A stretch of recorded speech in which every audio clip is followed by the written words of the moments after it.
Good morning friends, welcome to क्यूकेज। तो आज है 6 जुलाई 2020। तो आज के दिन जो भी मोस्ट इम्पॉर्टेंट करंट अफेयर होंगे आज हम उनको डिस्कस करेंगे और साथ ही साथ उनसे बनने वाले इम्पॉर्टेंट फैक्ट को भी देखेंगे। फ्रेंड्स, यदि इसको आपको पीडीएफ चाहिए तो आप हमारे टेलीग्राम चैनल को ज्वाइन कर सकते हैं या फिर वीडियो के डिस्क्रिप्शन में लिंक दी गई है तो वहाँ से आप डायरेक्ट डाउनलोड कर पाएंगे। चलिए तो फिर बढ़ते हैं आज के करंट अफेयर की ओर। देखते हैं पहला क्वेश्चन क्या है। तो पहला क्वेश्चन है, हाल ही में आई रिपोर्ट के अनुसार दुनिया में ई कचरे का सबसे बड़ा उत्पादक देश कौन सा है?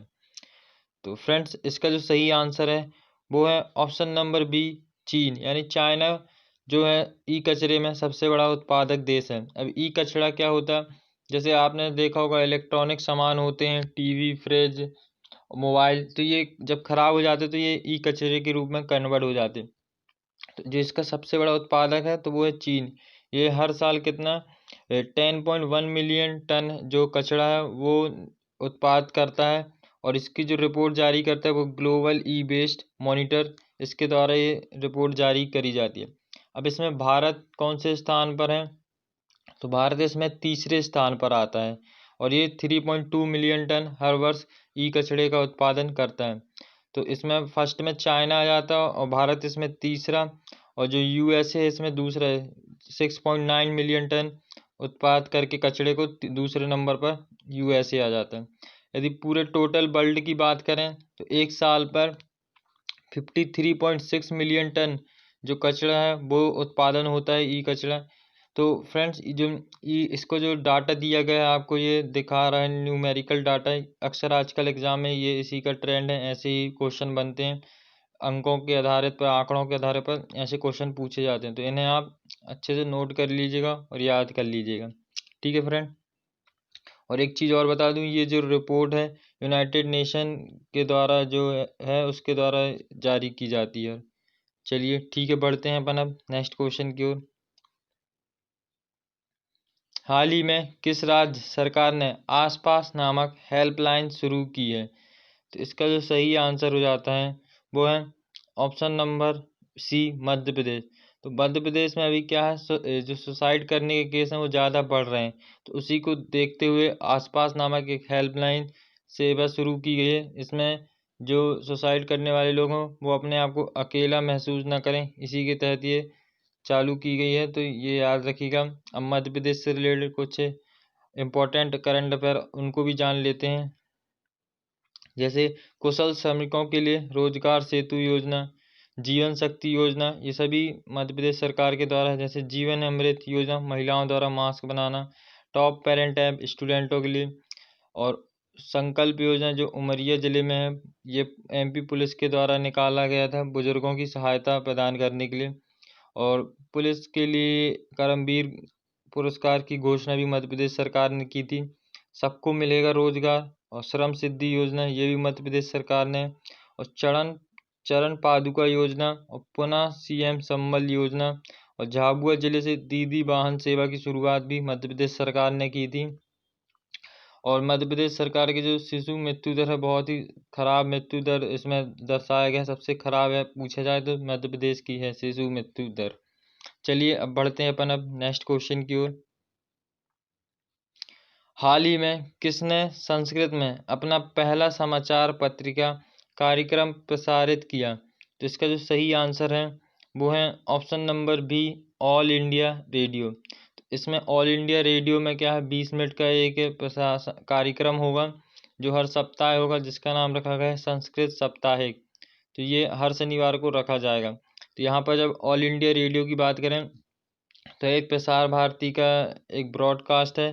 तो जो ऑल इंडिया जिसकी स्थापना की गई थी 23 जुलाई 1957 में, और जिसका हेडक्वार्टर हो जाता है वो न्यू दिल्ली में। इसके ऑल इंडिया रेडियो की एक बात करें तो इसका जो मोटो है वो याद रख सकते हैं, बहुजन हिताय बहुजन सुखाय, ये इसका मोटो हो जाता है। और इसकी बात करें जो मैंने इसके किसके मंत्रालय के अंतर्गत आता है, तो ये जो सूचना एवं प्रशासन मंत्रालय है उसके अंतर्गत ये कार्य करता है। जो इसके मंत्री हैं वो हैं अभी प्रकाश जावड़ेकर जी इसके मंत्री हैं वर्तमान में। तो इतना आप याद रखिएगा इस क्वेश्चन से। चलिए अब बढ़ते हैं अपन नेक्स्ट क्वेश्चन की ओर। हाल ही में ड्रग डिस्कवरी हैकाथॉन 2020 का शुभारंभ किसने किया? तो इसका जो सही आंसर है वो है option number C, Ramesh Pokhriyal Nishank. तो रमेश पोखरियाल निशंक है, इन्होंने जो डॉक्टर हर्षवर्धन सिंह हैं तो स्वास्थ्य मंत्री, और जो रमेश पोखरियाल हैं एचआरडी मंत्री हैं, तो इन दोनों ने मिलकर अभी ड्रग डिस्कवरी हैकाथॉन 2020 का शुभारंभ किया। इसमें क्या है, जो दवाई की खोज के लिए जो प्रक्रिया है उसका समर्थन करने के लिए ये चालू किया गया है। जैसे देख पा रहे हैं तो ये याद रख सकते हैं। तो रमेश पोखरियाल है, यदि ऑप्शन है तो इसका लगा सकते हैं, नहीं तो डॉक्टर हर्षवर्धन। चलिए अब बढ़ते हैं अपन नेक्स्ट क्वेश्चन की ओर। हाल ही में किस आईआईटी के शोधकर्ताओं ने कीटाणु शोधन बॉक्स यूनिस्विर विकसित किया है? इसका सही आंसर है option number B, IIT Roorkee. तो जो ये यूनिस्विर बॉक्स है, इसमें क्या रहेगा, जो भी कीटाणु शोधन बॉक्स बनाया गया है इसमें जो भी यूज किए जाते हैं जैसे ग्लव्स, इंजेक्शन वगैरह जो कपड़े हैं उनको कीटाणु शोधन किया जाएगा इस बॉक्स में डालकर, जो डॉक्टर यूज करते हैं। तो ये आईआईटी रुड़की ने बनाया है। चलिए अब बात कर लेते हैं नेक्स्ट क्वेश्चन की ओर। हाल ही में कितने किलोमीटर लंबी शेषनाग ट्रेन का एक नया कीर्तिमान रच दिया है?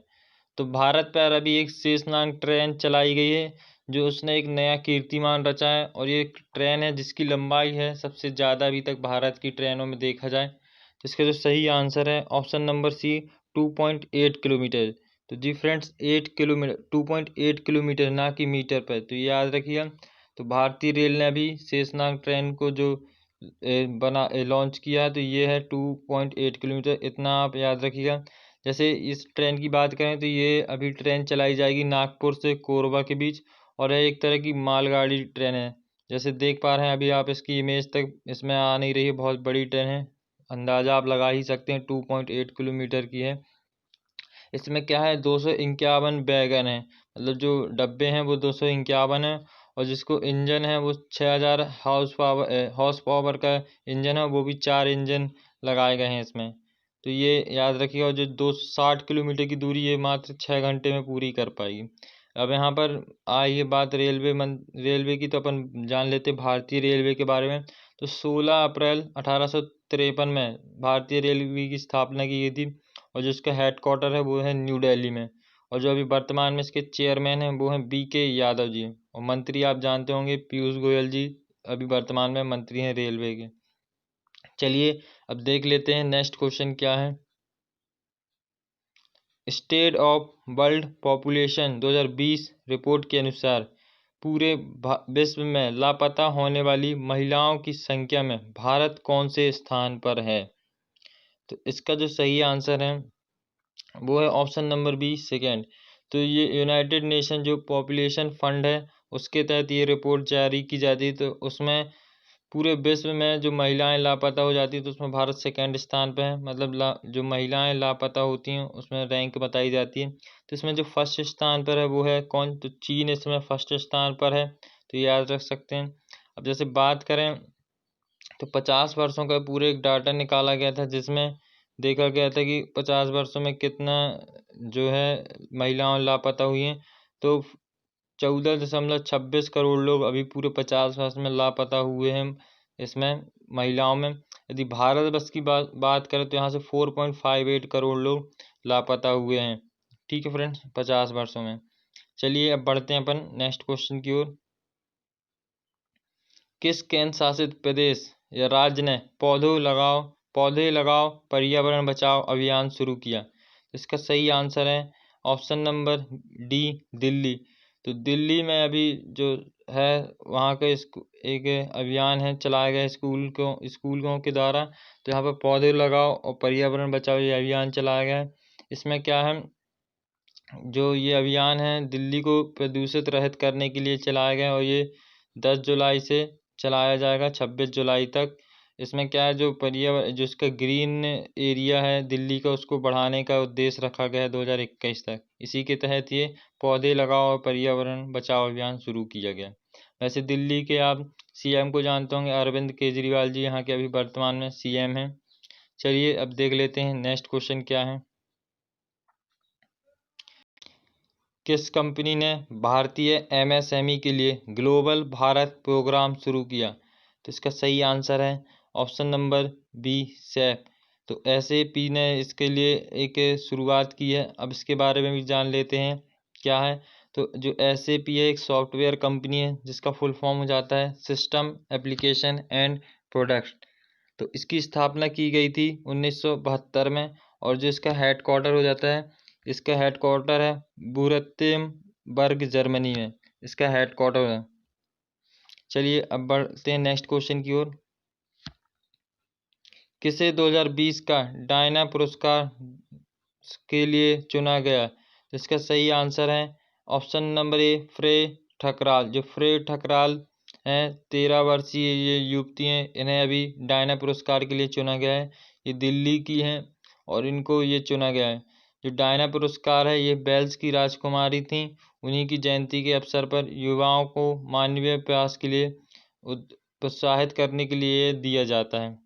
चलिए अब बढ़ते हैं अपन अब नेक्स्ट क्वेश्चन की ओर। तो फ्रेंड्स यहाँ हमारे क्वेश्चन हो जाते हैं समाप्त। आपसे लास्ट वीडियो में पूछा गया था क्वेश्चन, तो उसका आंसर आपने किया था। तो इसका जो सही आंसर था आयरलैंड। चलिए अब आज का क्वेश्चन है जिसका आंसर आपको कमेंट्स बॉक्स में करना है। तो फ्रेंड्स आज का क्वेश्चन है, हाल ही में जिनेवा में संयुक्त राष्ट्र के लिए भारत का स्थायी प्रतिनिधित्व किसे नियुक्त किया गया है? तो इसका आंसर आपको कमेंट्स बॉक्स में करना है। फ्रेंड्स यदि आप अब हमारे सोशल नेटवर्किंग से जुड़ना चाहते हैं तो आप हमें इंस्टाग्राम पे फॉलो कर सकते हैं और हमारे फेसबुक पेज को लाइक कर सकते हैं, और साथ ही साथ आप हमारे टेलीग्राम चैनल को ज्वाइन कर सकते हैं जिसमें आपको रोज़ाना PDF प्रोवाइड हो जाएंगी और जो अदर रिलेटेड टॉपिक हैं वो भी आपको प्रोवाइड कराए जाते हैं। और आप हमारे व्हाट्सएप ग्रुप पे भी ज्वाइन हो सकते हैं, तो जिसमें डेली क्विज वगैरह कराई जाती हैं और जो डाउट वगैरह हैं आप हमसे इसमें शेयर कर सकते हैं, तो आपका सोल्यूशन इसमें भेजा जाएगा। तो फ्रेंड्स इन सभी की लिंक वीडियो के डिस्क्रिप्शन में दे दी जाएगी, तो वहाँ से आप क्लिक कर डायरेक्ट ज्वाइन हो जाइएगा। तो फ्रेंड्स यदि आपको हमारी वीडियो और कंटेंट पसंद आ रहा है तो आप हमारे वीडियो को शेयर कर सकते हैं और हमारे चैनल क्यूक्विज को सब्सक्राइब कर सकते हैं। तो thank you for watching this video.